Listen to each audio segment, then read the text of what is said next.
Now, who knows the name of that song? Is it What I Thought. About 2 out of a lot. The name of that song was In the Mood by Glenn Miller. And as you guys can see, not very many people remember this jazz classic, and back in the 1940s, it was asked to be played 8 to 10 times a night.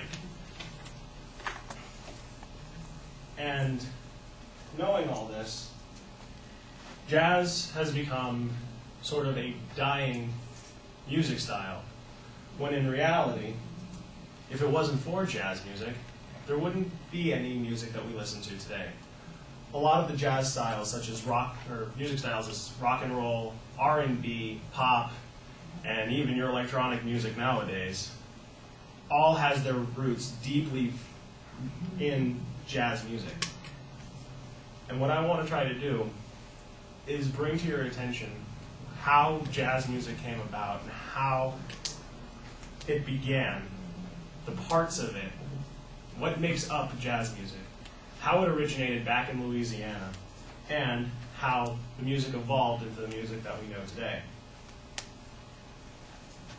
What really makes jazz music? There's 4 parts that make up jazz music: improvisation, interaction, interpretation, and swing. Now, improvisation and interaction, those 2 go together. Improvisation was actually kind of a new idea back in the early 1900s, like 1903 to 1905. Everything was written down on the page. Everything was played the exact same way. And with the idea of improvisation, people would play something that they feel. It's putting your own soul into the music, into the style. And interaction plays off of improvisation because it'd be people in the band with kind of a call and response type effect. But these were just people having fun and soloing. This song has 2 trombone players who are listening to each other and playing with each other, but listen to how they interact with each other.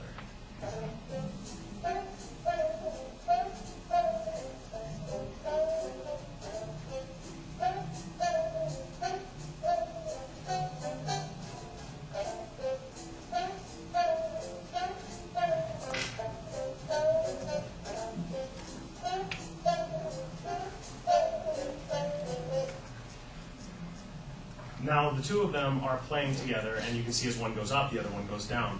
That's listening to each other and evolving into what jazz music was to become. Interpretation is a different part because you can have the same song but played different ways, as in the classic When the Saints Go Marching In. Sisters and brothers, this is Reverend Satchmo getting ready to beat out this little sermon for you. My text this evening is When the Saints Go Marching In. There come Brother Hickenbottom down the aisle with his trombone. Blow it, boy.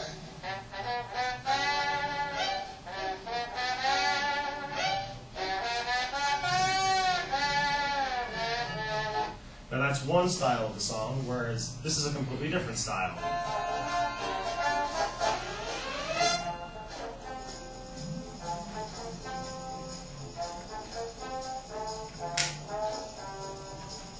See, it's the same song, but completely different. Interpretation is huge in jazz music. And the final portion is swing, or groove. It's the part that gets you wanting to move along with the music. And there's a good song written by Benny Goodman.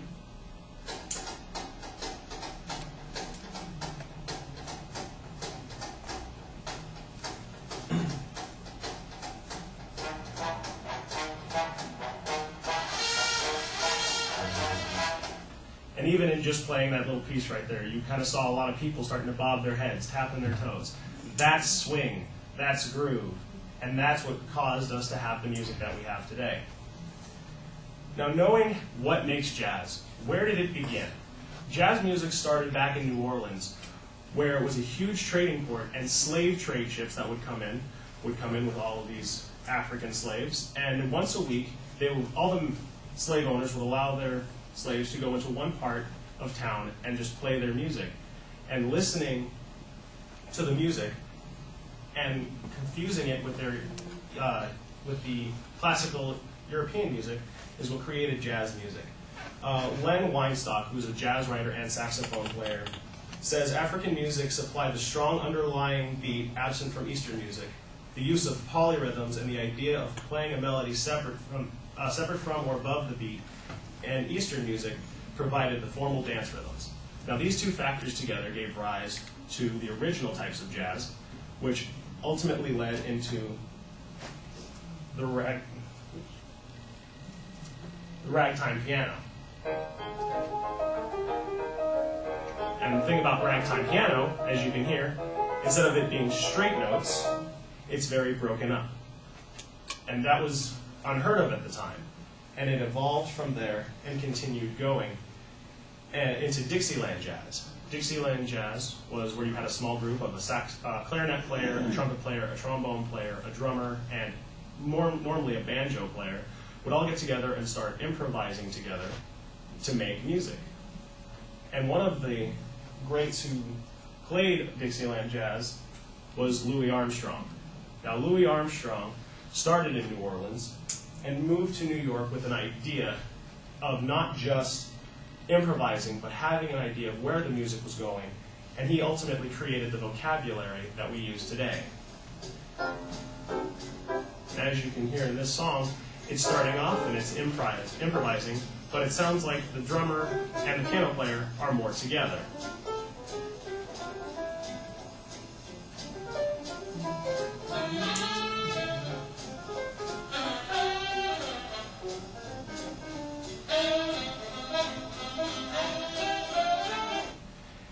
And even in these new types of music, it would create the rise, the swing era-led rise to the bebop.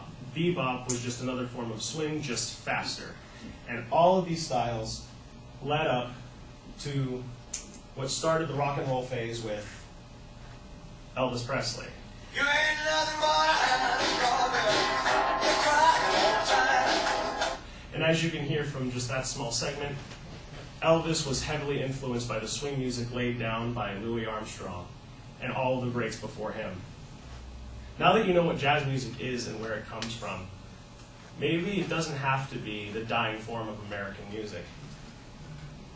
And since it is America's music, hopefully you can dig what I've been saying, and you can pick up what I've thrown down.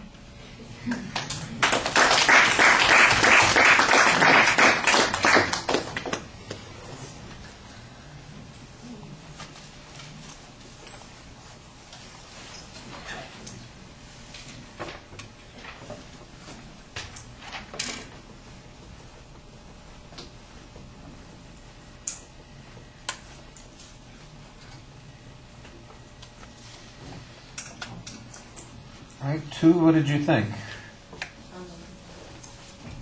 First of all, I think it was a really nice day. I'm a music major, so I'm biased to this topic. I love all the songs that you play, and you state your central idea really clearly in the beginning. Very clear on what we should listen to when you give us the example, and you explain it very clear after that as well. You define jazz by the example instead of just telling us, just the definition by itself, and I liked that a lot. And it was just a very good presentation. All right. I like the music cue at the beginning as an attention device, but it did go on a little long before you got to the topic, so I think you need to be a little bit quicker on that. And delivery issues, like I said, those are coming up. We're going to talk about those. But the pacing and it's just everything feels just off rhythm, which I suppose is a jazz way of doing it, but it does sound a little bit odd when you're presenting it.